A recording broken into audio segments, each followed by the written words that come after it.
Law Office of Brian Fagan, PLLC, put out a post on his website on July 9th, 2024. And it says, weeks of volunteers and search efforts. Sebastian's family, particularly his mother, Katie Proudfoot, and stepfather, Chris Proudfoot, have been at the heart of the search efforts despite facing intense public scrutiny and personal challenges. And I was like, what? What the hell? Huh? Did I just read that right? I read it like 4 times just to make sure. Because you know, when it's early in the morning, your eyes can play tricks on you. You know, your eyes can play tricks on you early in the morning. And I'm like, wait a minute. Let me get my glasses. Did I just, huh? Did I just, yeah, I read what I read. So I'm like, all right, we'll talk about that. This right here is from here. I'll share the website real quick. We're gonna read this whole article. So, like I said, we've been out there searching. I don't know. This came across really interesting to me. Unraveling Hope Community Hurry to Find Missing Boy, updated July 9th, 2024. Houston Defense Attorney.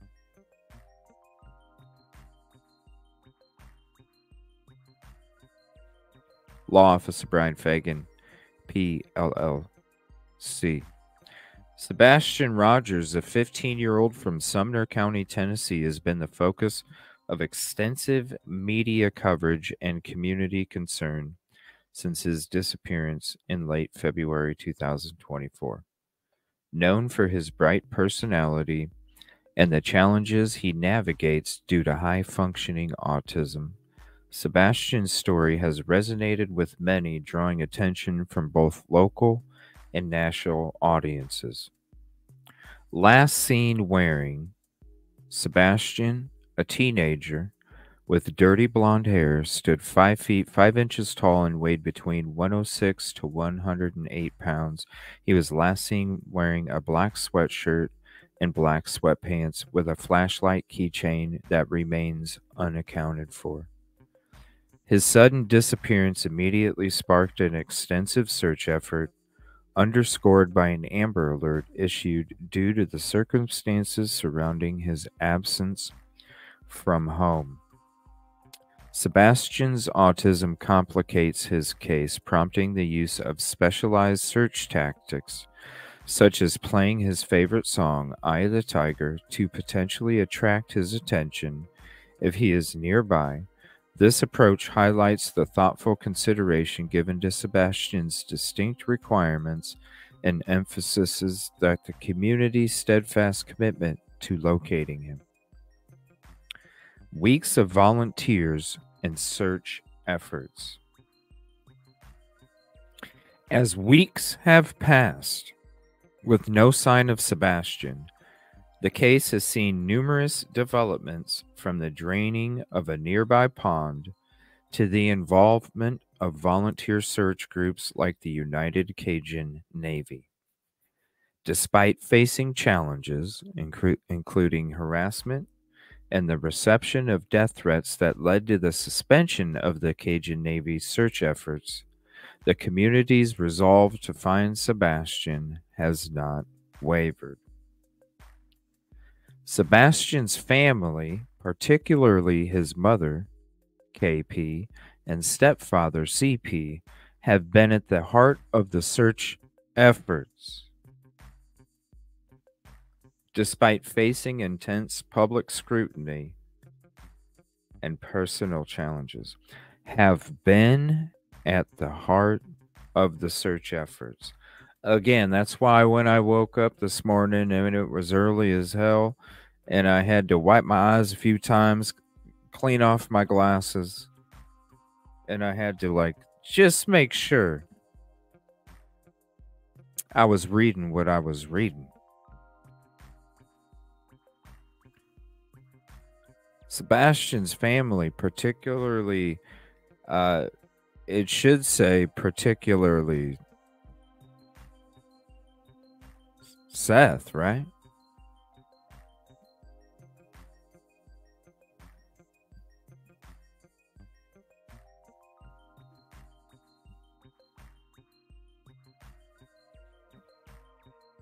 Good morning.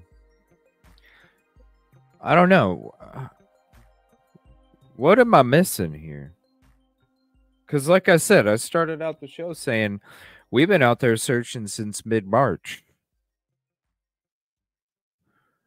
What am I missing here?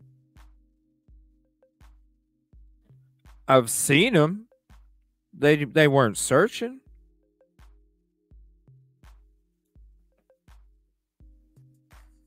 In fact, the live stream that I was doing when I was going to I was writing down the addresses to the neighbors that I had to seek permission from to go search their woods. And all of a sudden there's a post on my video.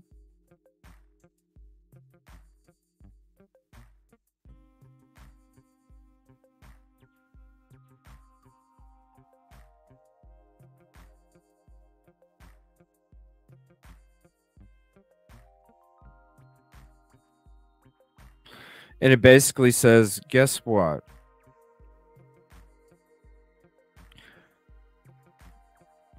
You're not going to search. I heard, someone reached out to me today and said that you were going to trespass. You're not allowed to search my property. You're not allowed to search the neighbor's property. And then Pascal does a show on it. This is not a threat.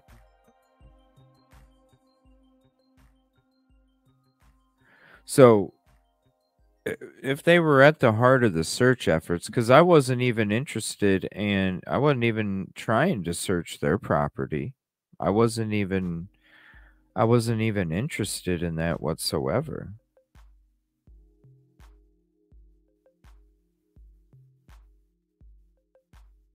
So to me it was like, well, wait a minute. Wouldn't you be like, hey, let me put in a good word for you? Like, let me put in a good word for you so, you can get permission, right? Let me put in a good word for you.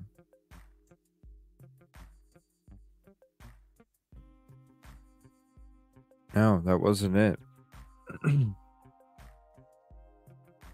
So when it comes to the search efforts, I'm just a little confused because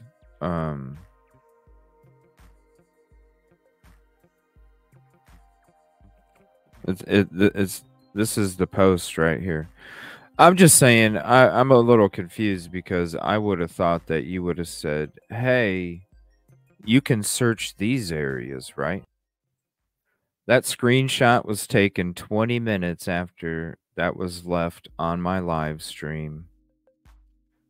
My live stream that I was out there going down the street. I wasn't even there. Like I said, I was there. Katie was there talking to Brinks.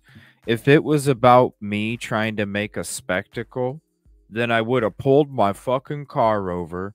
I would have got out of my fucking car and I would have stood up to the curb and I would have took a video and I would have talked about it. That's not what I do. That's not what I do. In fact, when I seen that take place, I went into the church and parked there and started to jot down and organize all the addresses of the people that I needed to go reach out for permission the next day when I was going to go search their woods. The woods that I was talking about searching, I'll show you that. The woods that I was talking about searching,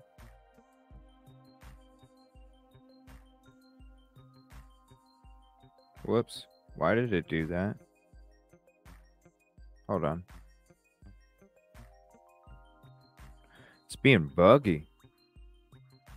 The woods that I was talking about searching. So here's the house right here. Okay. Here's Stafford Court.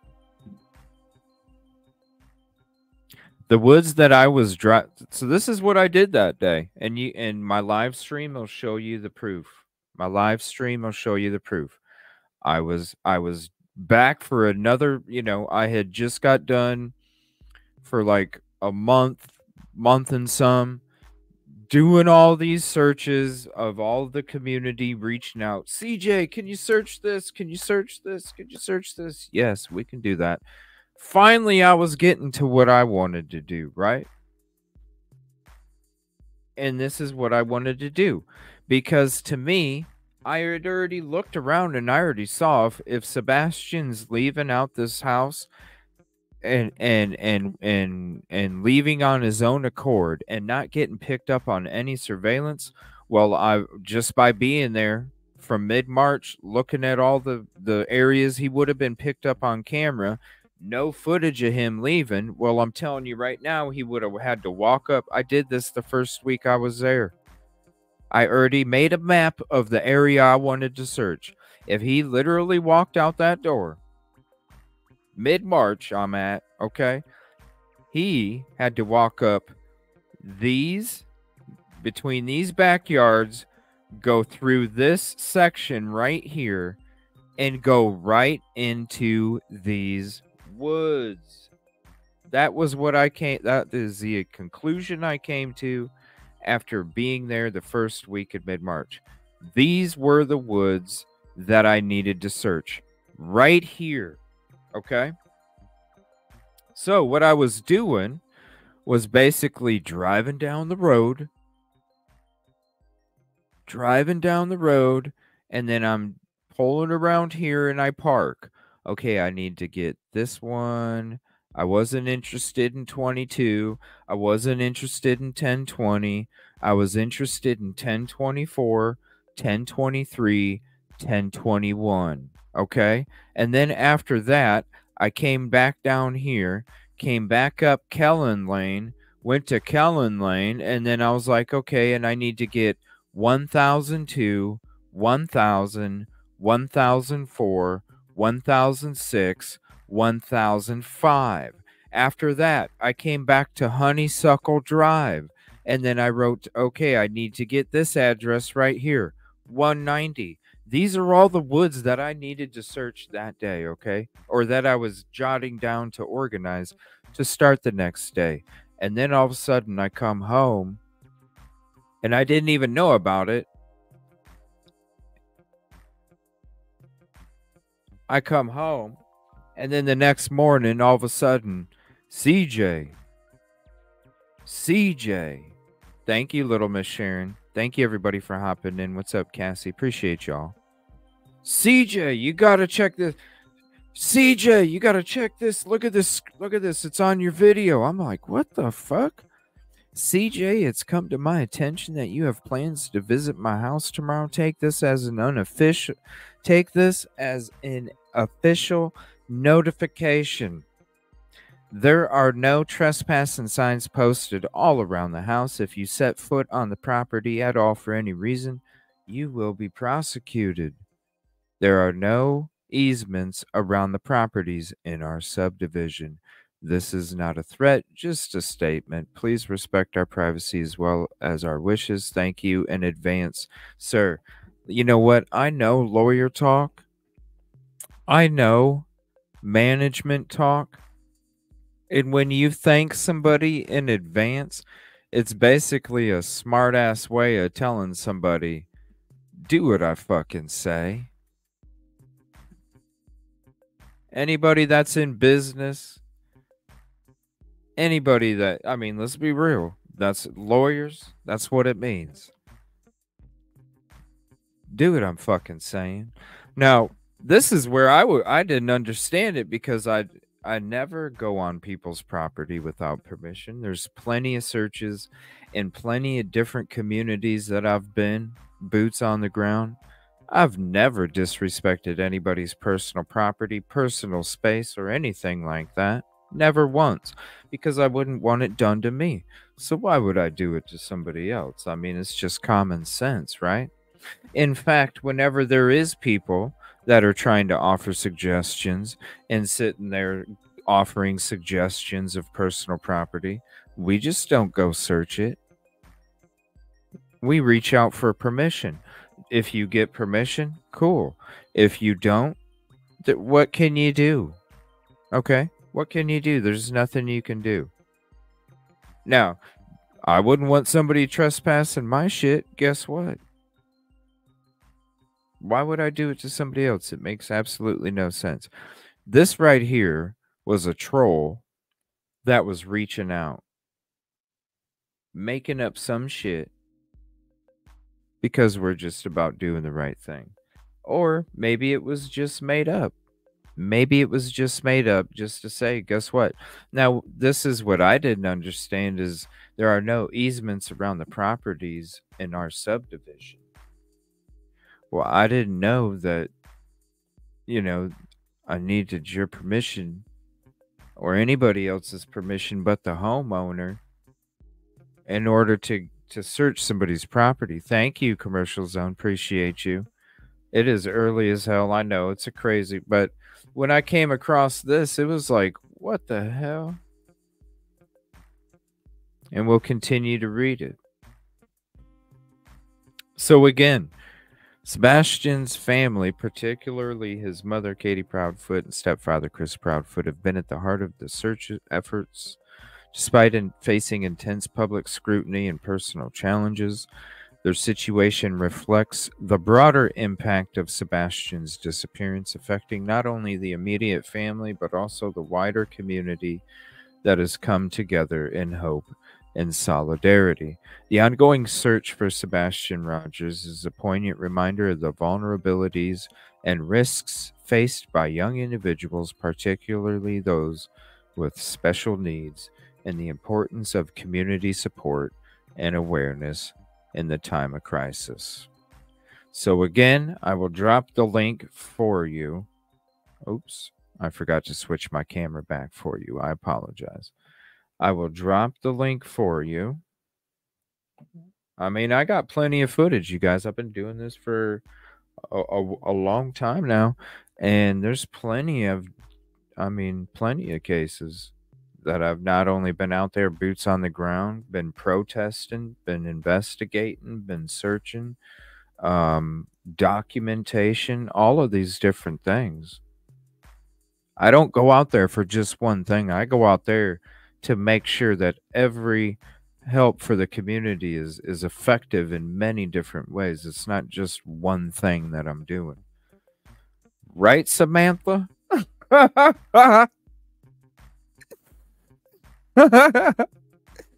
That's why I had to start the show off like, yo. I had to start the show off like, okay, you guys, look, I woke up early. I had to clean my eyes. I had to wipe my glasses. I had to make sure I was reading this shit right. And then I had to say, look, people, we've been out there since mid-March. I don't know what's going on. There's the link for you. Share it with your friends. Yeah, I had to be up really early. I got my coffee too, Tracy. Trust me.